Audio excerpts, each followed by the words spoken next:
Hello everyone, welcome back to our class commerce with Mona ma'am classes में। Start करते हैं हम आज की अपनी क्लास। हमें यहाँ से स्टार्ट करना था आज की क्लास जॉइंट स्टॉक कंपनी में। तो आपने लास्ट टाइम क्या करा था, कोऑपरेटिव सोसाइटीज़ के बारे में पढ़ा था हम लोगों ने, और आज हम जॉइंट स्टॉक कंपनी के बारे में पढ़ेंगे। Let's start our class. A company is an association of person formed for carrying out, यहाँ से पढ़ते हैं। A company is an association of persons formed for carrying out। तो एक कंपनी क्या है? एसोसिएशन है, ग्रुप है कई सारे पर्सन्स का जो कि बिजनेस एक्टिविटीज़ को कैरी आउट करते हैं, and has a legal status independent of its members. और सबका जो है लीगल स्टेटस इंडिपेंडेंट रहता है इनके मेंबर्स का। A company can be described as an artificial person having a separate legal entity। तो जैसा कि कोऑपरेटिव सोसाइटी में आपने पढ़ा था, इसमें भी क्या था, ये सेपरेट लीगल एंटिटी थी जो कोऑपरेटिव सोसाइटी थी। सेम जॉइंट स्टॉक कंपनी जो है ये भी जो है कोऑपरेटिव, ये भी उसी तरीके से है सेपरेट लीगल एंटिटी। मीन्स जो बिजनेस है वो अलग एंटिटी है, और जो पर्सन्स है, मेंबर्स वगैरह एक्सेट्रा वो अलग है। जब भी जो है ये बिजनेस हमारा एक सिंगल एंटिटी या सेपरेट एंटिटी होता है तो लाइबिलिटी कितनी हो जाती है पर्सन की, वो लिमिटेड रहती है। बट जब ये बिजनेस और पर्सन सिंगल एंटिटी कंसीडर नहीं किए जाते तब जो है लाइबिलिटी कितनी हो जाती है, अनलिमिटेड होती है। ठीक है, ये मेन पॉइंट ये आप अपने दिमाग में बिठा लीजिए, बैठ ही गया होगा, इतनी दिन से क्लास ले रही हूँ। Perpetual succession and a common seal। The company form of organization is governed by the Companies Act 2013। तो जो ये कंपनीज होती है ये कौन से एक्ट के अंदर गवर्नड होती है? Companies act 2013। इससे पहले कौन सा था? कंपनीज एक्ट 1956 था जहाँ तक मुझे याद है, फिर रिवाइज हुआ था 2013 में, और ये वाला एक्ट आया companies act 2013। As per section 2 sub section 20 of act 2013, a company means company incorporated under this act or any other previous company law। तो कंपनी जो है इसके अंदर रजिस्टर होना चाहिए। द शेयर होल्डर कौन होते हैं? शेयर होल्डर ऑनर्स होते हैं। ठीक है, बहुत सारे शेयर होल्डर होते हैं एक कंपनी में, तो वो जो है एक तरीके से ऑनर्स है, उन्होंने अपना कैपिटल इन्वेस्ट किया होता है कंपनी में, तो वो शेयर होल्डर कहलाते हैं। सबके पास शेयर मीन्स शेयर्स हो गई कंपनी की, होल्डर्स मीन्स वो होल्ड करते हैं। शेयर होल्ड करने वाले पर्सन क्या हुए? Share holder. Okay, are the owners of the company while the board of directors is the chief managing body elected by the shareholders। बहुत सारे शेयर होल्डर्स हैं, ठीक है, छोटे शेयर होल्डर्स है, किसी के पास 1% ही है शेयर्स, किसी के पास 51% शेयर्स है। तो मालिक जो है मालिक तो ये सब ऑनर्स कहलाएंगे। बड़े पैमाने पे कौन होगा? ये जिसके पास ज़्यादा शेयर्स है, जिनके पास, और जो है ये सब जो मिलके शेयर होल्डर्स मिलके जो है एक मैनेजिंग बॉडी चूज़ करते हैं, उसमें चीफ इलेक्ट होते हैं, डायरेक्टर्स होते हैं, सब होते हैं। ठीक है, तो वो जो है डिसीजन लेते हैं। सारे शेयर होल्डर्स, मान लो मैंने किसी कंपनी के कुछ शेयर्स खरीद लिए, क्या वो मुझे बुलाएंगे अपने डिसीजन मेकिंग में? नहीं, वो मुझे नहीं बुलाएंगे, मैं तो छोटा सा पार्ट खरीदा है ना। जो बड़े बड़े हैं उनके मैनेजिंग बॉडी में जो भी डायरेक्टर्स वगैरह जो अपॉइंट हुए हैं वो लोग डिसाइड करते हैं। Usually the owners exercise an indirect control over the business. तो हमारा कंट्रोल जो है इनडायरेक्ट रहता है। The capital of the company is divided into smaller parts called shares which can be transferred freely from one share holder to another person. अभी मान लो मेरे पास कुछ शेयर्स हैं, मैंने किसी कंपनी के 5% शेयर खरीद रखे हैं। अब जो है इस शेयर्स की जो है बढ़ गया या घट गया, कुछ भी इसका डिमांड जो वैल्यू है बढ़ गया, मुझे बेचना है, तो मैंने किसी और को बेच दिया ना, तो जिसको बेचे अब वो जो है उस कंपनी का शेयर होल्डर बन जाएगा। Okay, accept in private company. तो इसमें ऐसा लिखा है कि प्राइवेट कंपनी में ट्रांसफ़र नहीं होता शेयर होल्डर, बट देखते हैं आगे क्या है पूरा। Features.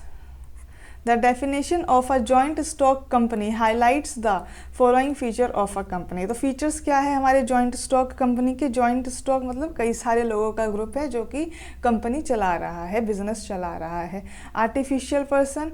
A company is a creation of law and exist independent as of its members. तो कंपनी अलग है, और मेंबर्स अलग है। ओके, तो कंपनी जो है एक आर्टिफिशियल पर्सन के तरीके से जो है ट्रीट किया जा रहा है। ठीक है, like natural persons a company can own property, company property खरीद सकती है, डेट इनकर कर सकती है, मनी बोरो कर सकती है, कोई कॉन्ट्रैक्ट है उसमें एंटर कर सकती है, सू कर सकती है मीन्स केस फाइल वगैरह कर सकती है, और कंपनी के ऊपर भी केस हो सकता है मीन्स बी स्यूड।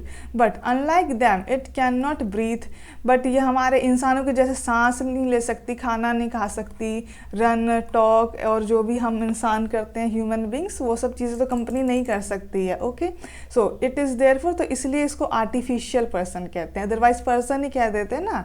अगर ये ब्रीथ भी कर सकती, खाना खा सकती, ऐसे नहीं कर सकती, बस ये सारे काम कर सकती है, प्रॉपर्टी खरीदना और ये सब, तो ये जो है आर्टिफिशियल पर्सन की तरह ट्रीट होता है जॉइंट स्टॉक कंपनी, और ये सेपरेट लीगल एंटिटी की तरह वर्क करता है। From the day of its incorporation a company acquires an identity distinct from its members, members अलग है और कंपनी की आइडेंटिटी अलग है, बिकॉज वो आर्टिफिशियल पर्सन की तरह ट्रीट किया जाता है, सेपरेट लीगल एंटिटी है वो एक। Okay, its assets and liabilities are separate from those of its owners, owners की पर्सनल एसेट्स पे जो है कोई भी मतलब इसमें मतलब लाइबिलिटी चुकाने के लिए लाइबल नहीं रहता, बस कंपनी में जो भी एसेट्स है जो भी है वही उसी से जो है चुकाया जाएगा debt. Law does not recognise the business and owners to be one and the same. Okay, तो third, formation, the formation of a company is a time consuming, बाकी हमने जो पढ़ा था उन सब में जो है टाइम कंज्यूमिंग नहीं था formation, butt joint stock company, जब कंपनी की बात हो रही है, हम कंपनी खोल रहे हैं, बड़ी कंपनी खुल रही है, यहाँ पे हमारे शेयर होल्डर्स होंगे, हम अपने शेयर्स बेचेंगे ऑनलाइन, तो ये क्या एक टाइम कंज्यूमिंग होता है इसका फॉर्म करना, ये काफ़ी बड़े लेवल पे होता है कंपनी ओपन करना। एक्सपेंसिव एंड कॉम्प्लिकेटेड प्रोसेस, पैसा भी लगता है और थोड़ा प्रोसेस कॉम्प्लिकेटेड है। It involves the preparation of several documents and compliance with, तो इसमें जो है कई सारे डॉक्यूमेंट्स लगते हैं और कई लीगल रिक्वायरमेंट्स होती है फंक्शन करने से पहले कंपनी का। Incorporation of companies is compulsory, तो कौन सी एक्ट के अंदर कंपलसरी है इनकॉर्पोरेशन कंपनी का? Companies act 2013। ओके गाइस, और any of the previous company law as a state earlier, पहले जो था 1956 था, उसमें भी जो रजिस्टर्ड है मतलब है वो चल रहा है। The companies which are incorporated under, ये आ गया ना 1956, सही बोला था मैंने पहले, और any company law shall be included in the list of companies. Fourth, perpetual succession, ये हम फीचर्स पढ़ रहे हैं जॉइंट स्टॉक कंपनी के। A company being a creation of the law can be brought to an end only by law, तो जिस तरीके से हमने कंपनी को बाय लॉ स्टार्ट किया था उसी तरीके से इसको जो है अगर हमें ख़त्म करना है, बंद करना है, तो भी वो पूरे प्रोसीजर फॉलो करके ही बंद होगा। It will only cease to exist when a specific procedure for its closure called winding up, तो कंपनी को जो है क्लोज करने को क्या कहते हैं? वाइंडिंग अप मीन्स बंद करना। Is completed, members may come and members may go but the company continues to exist, member आते रहेंगे जाते रहेंगे, आएंगे जाएंगे, कंपनी चलती रहेगी। ये पार्टनरशिप की तरह नहीं है कि जहाँ पे कोई पार्टनर चला गया तो पार्टनरशिप डीड वहाँ पे उनकी ख़त्म हो गई, ऐसा नहीं है इसमें बिजनेस पे कोई फ़र्क नहीं पड़ेगा, क्योंकि बिजनेस जो है हमारा कंपनी जो है वो एक सेपरेट लीगल एंटिटी है। Control, the management and control of the affairs of the company is undertaken by the boards of director, तो हर कंपनी में जो है बोर्ड्स ऑफ डायरेक्टर होते हैं, इनको कौन चूज़ करता है? ये जो शेयर होल्डर्स मिलके चूज़ करते हैं, तो ये लोग जो है कंपनीज़ को कंट्रोल करते हैं, जो भी मैनेजमेंट डिसीजन होता है बोर्ड्स ऑफ डायरेक्टर लेते हैं। Which appoints the top management officials for running the business, और ये बोर्ड ऑफ डायरेक्टर्स ही जो मैनेजर्स वगैरह होते हैं टॉप लेवल को, उनको अपॉइंट करते हैं, सारे डिसीजंस जो है इन्हीं लोगों के होते हैं। The directors hold a position of immense significance as they are directly accountable to the shareholders for the working of the company। तो ये डायरेक्टर्स जो है ये डायरेक्टली अकाउंटेबल किन के लिए, शेयर होल्डर्स के लिए है। The share holders however do not have the right to be involve in day to day running of the business. Day to day जो भी एक्टिविटी हो रही है कंपनी में, जो भी डिसीजन मेकिंग हो रही है, उसमें शेयर होल्डर्स का कोई रोल नहीं रहता। वो सारे काम मैनेजर्स, बोर्ड ऑफ डायरेक्टर्स उनके होते हैं। सिक्स्थ लाइबिलिटी, सिक्स्थ है ये liability. The liability of the members is limited to the extent of the capital contributed by them in a company. So बताया था लिमिटेड लाइबिलिटी है, जितना उन्होंने कैपिटल कंट्रीब्यूशन किया है मेंबर्स ने उतने के लिए ही जो है वो लाइबिलिटी के लिए लायबल रहेंगे। The creditors can also you can use only the assets of the company to settle their claims since it is company and not the members that owes the debt। Company ने date लिया है तो company ही पे करेगी, company के assets बेचे जाएंगे अगर उसके पास जो है फाइनेंस सफिशिएंट नहीं है तो। बट इसमें जो है मेंबर्स के पर्सनल एसेट्स पे कोई भी हाथ नहीं डाला जाएगा, उनके पर्सनल एसेट्स पे कोई भी किसी का भी जो है क्या बोलते हैं उसको, मतलब कोई हक नहीं जता सकता उस पर, वो लीगली नहीं है, सिर्फ कंपनी के ही एसेट्स पे कंपनी ही डेट चुकाएगी। The members can be asked to contribute to the loss only to the extent of the unpaid amount of share held by them. तो जितना उन्होंने शेयर किया है, जितना उन्होंने इन्वेस्टमेंट की है, जितना जो उनका रेशियो है वो उतना ही पेमेंट के लिए लाइबल है, लाइबिलिटी जो भी डेट होता है उसके बाद नहीं। सपोज एग्जांपल भी इन्होंने दिया, अच्छे से समझते हैं। Okay, Akshay is a share holder in a company holding 2000 shares of ₹10 each. 10 रुपये की एक शेयर है, 2000 शेयर्स अक्षय के पास है। On which he has already paid ₹7 पर शेयर, जिसमें से उसने 7 रुपये के हिसाब से हर एक शेयर का जो है अमाउंट पे कर दिया है। His liability in the event of losses of companies failure to pay debt can be only up to ₹60,000। चलो 2000 इंटू 10 कितना हो गया अपना, 20,000 हो गया। 20,000 रुपीज़ के शेयर्स इसने लिए थे, बट इसने 14,000 जो इतना पे कर दिया था, है ना। ये 14,000 कैसे आए, 2000 इंटू 7। ओके, तो अब कितना बचा, 6,000 बचे ना। तो ये बस 6,000 के लिए ही लाइबल है, क्योंकि पास इसके पास जो है बस 6,000 रुपये ही और देने थे, तो ये इतने दे देगा, इसके बाद नहीं देगा। The unpaid amount of his share capital ₹3 per share on 200 share held in the company. तो इसके ऊपर कितना था, ये जो है 6,000 कैसे आया था, 7 तो दे दिए थे, तो 3 रुपये और बचे थे ना 2000 शेयर्स पे, ये ठीक है। Beyond this, he is not liable to pay anything towards the debt or losses। तो उसके बाद जो उसको मतलब जितने उसने शेयर खरीदे हैं जितने के उतने ही पेमेंट उसको करनी है। अगर उसने उसी टाइम 10 रुपये के हिसाब से कर दिया तो वो किसी भी पेमेंट के लिए लाइबल नहीं रहता। रिस्क बियरिंग देखते हैं। The risk of losses in a company is borne by all the share holders. जो भी रिस्क है, सारी जितने भी मेंबर्स हैं, जितने भी शेयर होल्डर्स हैं, सब रिस्क बियर करेंगे। अगर मान लो मेरे शेयर्स है, एक टाइम को वो 10 रुपीज़ पर शेयर थे, बाद में वो घट के आ गए 3 रुपीज़ पर शेयर, और अब मेरे को जो है बेचना है या जो भी है, तो मेरे तो शेयर गिर गए ना, मैंने तो पैसे लगाए थे 10 रुपये के हिसाब से, आ गए वो 3 पे, तो लॉस तो हर एक शेयर होल्डर का हुआ। This is unlike the case of sole proprietorship of partnership firm where 1 और few person respectively bear the loss. उसमें ऐसा था ना कि मतलब 1 पर्सन जिसके पास ज़्यादा पैसा है पार्टनरशिप में वो बियर करेगा। मतलब मान लो दूसरे के 3 लोग हैं, ऐसा था पार्टनरशिप में 3 लोग हैं, इसके पास भाई पैसे है ही नहीं, पर्सनल एसेट्स इसके पास भी नहीं है, इसके पास है मान लो 50,000 है, और इन लोगों के पास डेट था 50,000, तो इससे 50,000 ले लिए जाएंगे, ठीक है। या तो तीनों मिलके दे या जिसके पास है वो देना है वो देगा, ठीक है। In the face of financial difficulties और share holders in a company have to contribute to the debts to the extent of their shares in the company capital. तो जिन मेंबर्स के पास, जिन शेयर होल्डर्स के पास जितना शेयर्स है वो उस extent तक अपने जो है कंपनी में कंट्रीब्यूट करेंगे जब भी कोई डेट अराइज होगा, लॉस अराइज होगा। The risk of loss thus gets spread over a large number of share holder. तो रिस्क जो है बहुत सारे शेयर होल्डर्स के बीच में जो है ये स्प्रेड रहता है, सिर्फ किसी एक पर्सन के ऊपर रिस्क नहीं है। इसमें जितने भी शेयर होल्डर्स है, चाहे हजारों शेयर होल्डर्स हो, सबके ऊपर रिस्क रहता है। मेरिट देखते हैं, इसके मेरिट क्या है। द कंपनी, यहाँ से पढ़ते हैं, लिमिटेड लाइबिलिटी, ये तो ऊपर अच्छे से समझा दिया था कि जॉइंट स्टॉक कंपनी में लिमिटेड लाइबिलिटी है बिकॉज ये जो है सेपरेट एंटिटी की तरह ट्रीट होता है। The share holders are liable to the extent of the amount unpaid on the shares held by them.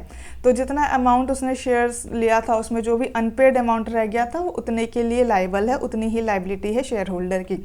Also वो जो 6000 वाला एग्जाम्पल दिया था 6000 के लिए लाइबल है, वैसा वही है। Only the assets of the company can be use to settle the debts. सिर्फ कंपनी के एसेट्स ही यूज़ किए जाएंगे डेट्स को सेटल करने के लिए। शेयर होल्डर्स के पर्सनल एसेट्स पे कोई भी हक नहीं जमा सकता। Leaving the owners personal property free from any charge, यही वही जो अभी बताया मैंने। This reduces the degree of risk borne by an investor. तो इन्वेस्टर ने जो है उसके ऊपर लिमिटेड लाइबिलिटी है, उसका जो है रिस्क जो है बॉर्न करने का वो कम हो जाता है। सेकंड, ट्रांसफ़र ऑफ इंटरेस्ट, हाँ इसमें ट्रांसफ़र कर सकते हैं। मैंने शेयर्स खरीदे हैं, मेरे पास 2000 शेयर है, मैंने अपने 2000 शेयर अपने दोस्त को बेच दिए, अब वो वहाँ का शेयर होल्डर बन गया। The ease of transfer of ownership adds to the advantage of investing in a company as the share of public limited company can be sold in market and as such can be easily converted into cash in case the need arises। easily convert हो जाता है cash में हमारे shares और easily transfer हो जाता है किसी भी पर्सन को। This avoids blockage of investment and present the company as a favourable avenue of investment purpose. तो इन्वेस्टमेंट रुकता नहीं है इसमें। परपिचुअल एग्जिस्टेंस, इसमें देखते हैं क्या है। Existence of company is not affected by death. कोई भी मेंबर है, डेथ हो गई तो क्या भाई मेरे पास 10% 5% शेयर है तो मेरी डेथ हो गई तो मेरी वजह से क्या कंपनी बंद हो जाएगी? अंबानी के मेरे पास शेयर्स है कुछ, रिलायंस के मैंने 2% शेयर ले रखे, 2% भी बहुत उनका महंगा होता है, 2% शेयर ले रखे हैं तो मेरी डेथ हो जाती है, मुझे कुछ हो जाता है तो क्या इनकी कंपनी बंद हो जाएगी? मेरी वजह से नहीं होगी, है ना। सो यही बताया इसमें। Retirement, resignation, insolvency, insanity of its member as it has a separate entity from its members. Members से अलग है तो कंपनी बंद होने का सवाल ही नहीं उठता ना। A company will continue to exist even if all the members die। सारे मेंबर्स मर गए ना तब भी कंपनी चलेगी, ठीक है। It can be liquidated only as per the provision। कब ये जो है कंपनी को बंद किया जा सकता है? जो भी प्रोविजंस है कंपनीज एक्ट 2013 में उसके अकॉर्डिंग ही कंपनी को बंद किया जा सकता है, अदरवाइज कंपनी ऐसे बंद नहीं होगी। ऐसे बंद कौन सी होती थी? सोल प्रोप्राइटरशिप वाली हो जाती थी, है ना, और पार्टनरशिप हो जाती थी बंद। स्कोप फॉर एक्सपेंशन, एक्सपेंशन का क्या स्कोप है? बहुत बड़ा स्कोप है इसमें एक्सपेंशन का। एक्सपेंड होता है इसमें कितने हजारों शेयर होल्डर्स होते हैं किसी कंपनी के। As compare to the sole proprietorship and partnership forms of organisation, a company has large financial resources. बहुत सारे शेयर होल्डर्स हैं, बहुत सारे इनके पास फाइनेंस करने के रिसोर्सेज है, कैपिटल के रिसोर्सेज है। Further, capital can be attracted from the public as well as through loans from banks. Bank से भी लोन लेते हैं ये लोग और पब्लिक से भी कैपिटल इनको मिल जाता है। And financial institution, thus there is greater scope for expansion. The investor are incline to invest in shares because of the limited liability. Investors जो है इसमें इन्वेस्ट क्यों करते हैं? क्योंकि लिमिटेड लाइबिलिटी है, प्रॉफिट होगा तो होगा, नहीं तो वो उतना ही लाइबल है पेमेंट के लिए जितना उसने उस टाइम पे उसका अनपेड अमाउंट रह गया था। ट्रांसफर्स ओनरशिप एंड पॉसिबिलिटी, अपनी ओनरशिप भी वो जो है ट्रांसफ़र कर सकता है जब चाहे, और हाई रिटर्न्स भी मिलते हैं कंपनी से। कंपनी को प्रॉफिट होता है तो कंपनी जब बड़े लेवल पे काम कर रही है तो जब उसको प्रॉफिट होगा वो भी तो बड़ा होगा, और जब वो प्रॉफिट बड़ा होगा तो जो वो डिविडेंड एज अ प्रॉफिट जो वो बांटेगा अपने शेयर होल्डर्स में तो उसका अमाउंट भी तो ज़्यादा होगा। तो इस वजह से जो है इसका स्कोप ऑफ एक्सपेंशन बहुत ज़्यादा है जॉइंट स्टॉक कंपनी का। Fifth, professional management. हाँ, कंपनी के बाद पास जो है पैसा है तो वो जो है प्रोफेशनल लोगों को हायर करेगा। वे जबकि कोऑपरेटिव सोसाइटी में क्या था, उनके पास लिमिटेड रिसोर्सेज थे तो वो अपने मेंबर्स में से ही चुन लेते थे अपने कुछ मैनेज करने के लिए कंपनी को, तो वो इतने प्रोफेशनल नहीं होते थे। पर ये हायर करते हैं। अच्छे अच्छे जो है इनके कैंडिडेट्स हायर करते हैं ये लोग, प्रोफेशनल एक्सपीरियंस्ड लोगों को। A company can afford to pay higher salaries to specialist and professionals, इनके पास पैसा है हायर सैलरी देने का।